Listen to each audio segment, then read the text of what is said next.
Good evening. A year ago, during the last elections, Mr. Bush's administration brought you the stark, terrorizing threat, vote Republican or you will die. Now he has personally rolled out its fall 2007 sequel, confirmed Judge Michael Mukasey as Attorney General or Al-Qaeda will attack America again.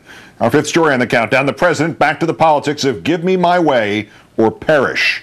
The president's attempt to strong-arm Congress turning even more heavy-handed than usual today during a speech to the Heritage Foundation. You know, an audience consisting of a surprisingly large number of those 24% of the American public still approving of his job performance.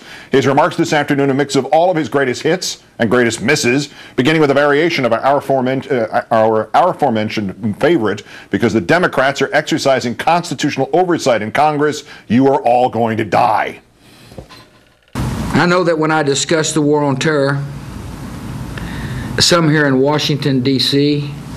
dismiss it as political rhetoric, an attempt to scare people into votes.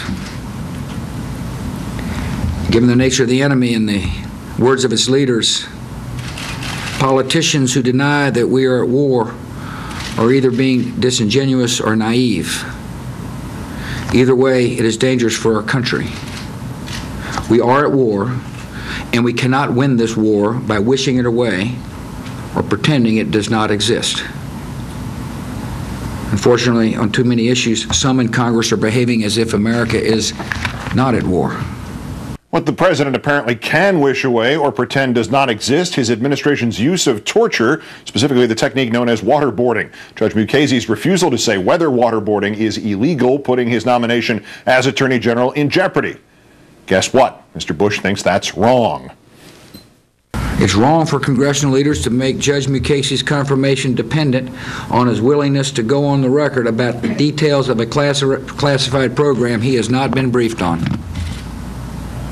If the Senate Judiciary Committee were to block Judge Mukasey on these grounds, they would set a new standard for confirmation that could not be met by any responsible nominee for Attorney General.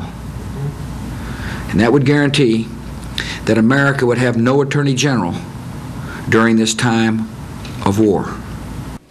It's not as if America had an Attorney General during this time of war when Alberto Gonzales held the post.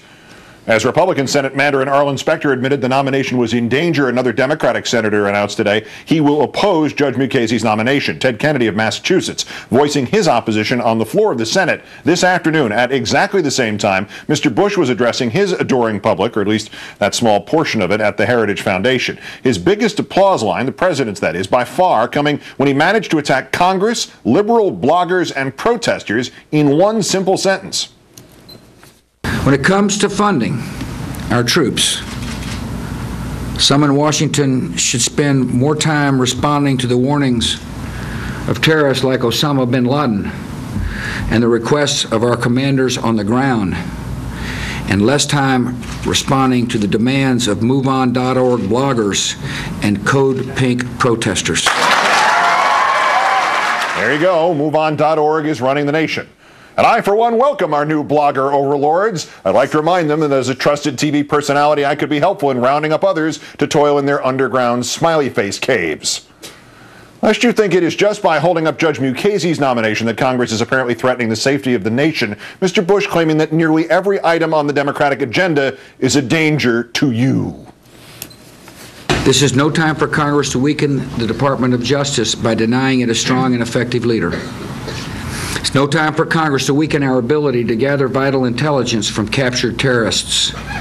It's no time for Congress to weaken our ability to intercept information from terrorists about potential attacks on the United States of America. And this is no time for Congress to hold back vital funding for our troops as they fight Al-Qaeda terrorists and radicals in Afghanistan and Iraq. Today's assault by the White House, a carefully coordinated one, the Dark Lord himself in charge of defending the less than specific specifics of the administration's torture program. Not that Vice President Cheney would admit to waterboarding or torture in his remarks before the American Legion in Indianapolis.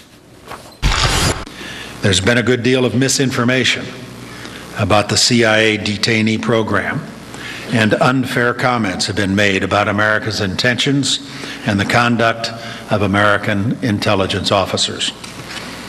Many of the details are understandably classified, yet the basic facts are these.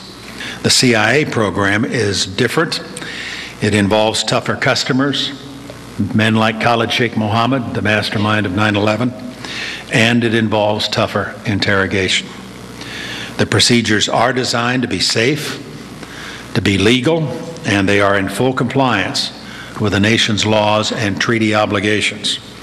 They've been carefully reviewed by the Department of Justice and are very carefully monitored. The United States is a country that takes human rights seriously. We do not torture. We're proud of our country and what it stands for. We expect all who serve America to conduct themselves with honor. The Vice President was not asked about waterboarding in his spare time.